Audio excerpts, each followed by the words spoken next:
अभी बेटा? मम्मा आप आ गए। मम्मा आप कहाँ चली गई थी? कितनी देर हो गई। देखो मैं सूट पहन के तैयार होके बैठा हूँ। डैडी भी के चले गए थे और आप भी नहीं थी। मुझे लगा पहले वाली मोमो जैसी आप भी। नहीं अभी, मैं कहाँ जा सकती हूँ? आप तो मेरी जिंदगी है। मैं आपके और आपके डैडी के बिना जी ही नहीं सकती। अब आप मुझे कभी छोड़ के तो नहीं जाओगी ना? आपकी मम्मा आपको कभी छोड़कर नहीं जाएगी। कहाँ जाएंगी वो? अब तो कोई जगह बची ही नहीं, यहीं रहेंगी। मिस्टर सूर्यवंशी, पहले आप अपनी आवाज से अपने बेटे को डराते थे, अब आप मुझे भी डराने लगे। मैं कहीं नहीं जाऊंगी क्योंकि मुझे आपसे बदला लेना है। पहला बदला इसलिए क्योंकि आपने अभी को डांटा, और दूसरा इसलिए कि अब आप मुझे भी डराने लगे। बदला तो तुम ले ही रही हो, लेकिन शायद बदला मुझे लेना चाहिए।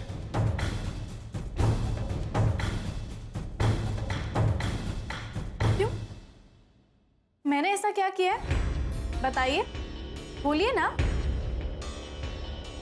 एक तो आप खुद लेट आए और अब आप कह रहे हैं कि गलती मेरी है। गलती की है तुमने। यहां आने से पहले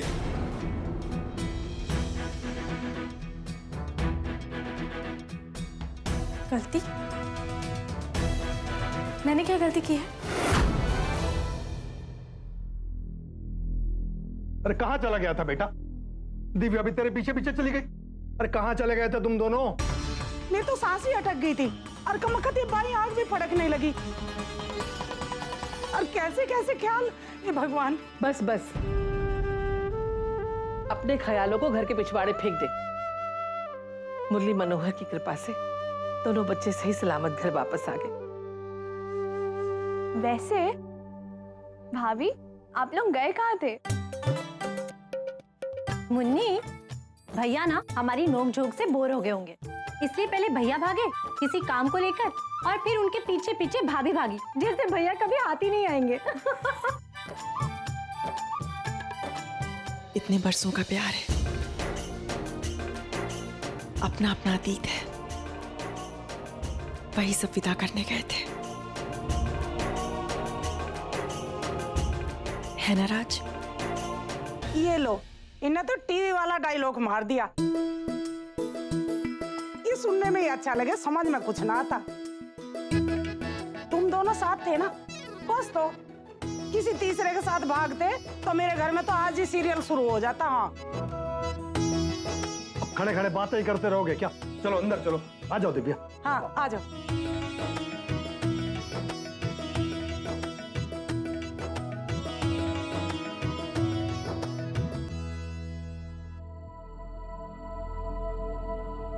क्या हुआ राज? एक वचन देना था तुम्हें।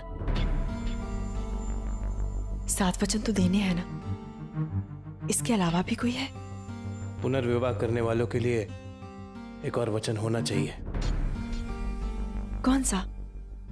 दिव्या, अपनी पहली पत्नी को मैंने एक बेजान रिश्ते में बांधे रखा।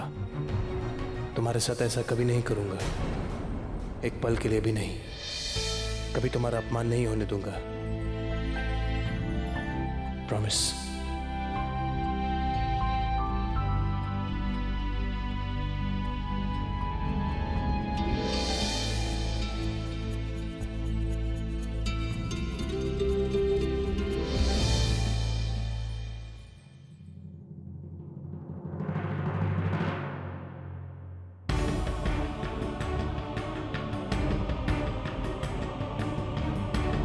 ये मंगलसूत्र उल्टा जो पहना है, तुम्हें याद नहीं कितना लंबा चौड़ा भाषण दिया था तुमने इसके महत्व पर? और आज इसी मंगलसूत्र को उल्टा पहन लिया।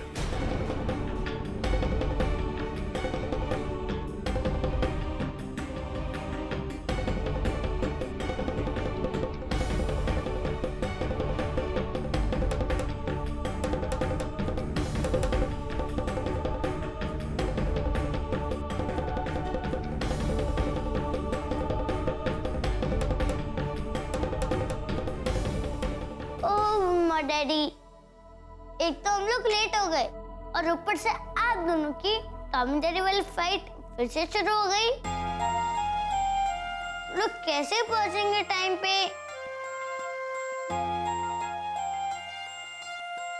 ओहो मिस्टर जूनियर सूर्यवंशी, अब तो हम सच में बहुत लेट हो चुके हैं। अब तक तो फंक्शन खत्म भी हो गया होगा। वैसे भी मेरा सर बहुत दर्द हो रहा है, हम आज नहीं जाते। ठीक है? ठीक है मिस्टर सूर्यवंशी। आपने तो खाना भी नहीं खाया होगा ना? चलो हम जल्दी से जाके अच्छा अच्छा खाना खाते हैं। ओके मम्मा। चलो।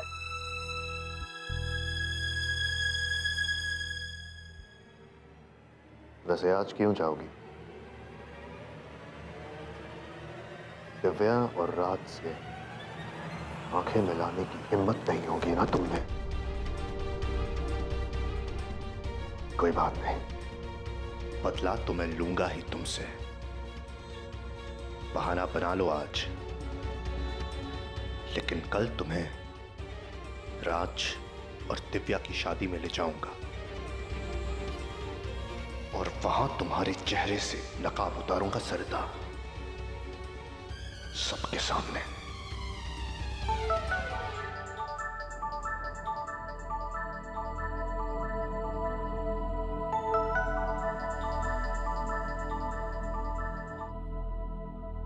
Hello. Thank you so much Sarita. Thanks किस लिए दिव्या? पता है सरिता, कभी मैंने कोशिश की थी तुम्हें और राज को पास लाने की, लेकिन मैं नाकामयाब रही। लेकिन तुमने अपनी शादी को दांव पर लगाकर जो कुछ भी किया ना, उसने नामुमकिन को मुमकिन कर दिया। सरिता, मैं बहुत ज्यादा डर गई थी। ऐसा लगा जिंदगी उसी मोड़ पर आकर खड़ी हो गई है जहां ना मेरा कोई और ना मैं किसी की। लेकिन जब राज वापस आया और उसने मुझसे माफी मांगी और मुझे वचन दिया, पुनर्विवाह का 8वां वचन। अपनी पहली पत्नी को मैंने एक बेजान रिश्ते में बांधे रखा। तुम्हारे साथ ऐसा कभी नहीं करूंगा, कभी तुम्हारा अपमान नहीं होने दूंगा। प्रॉमिस।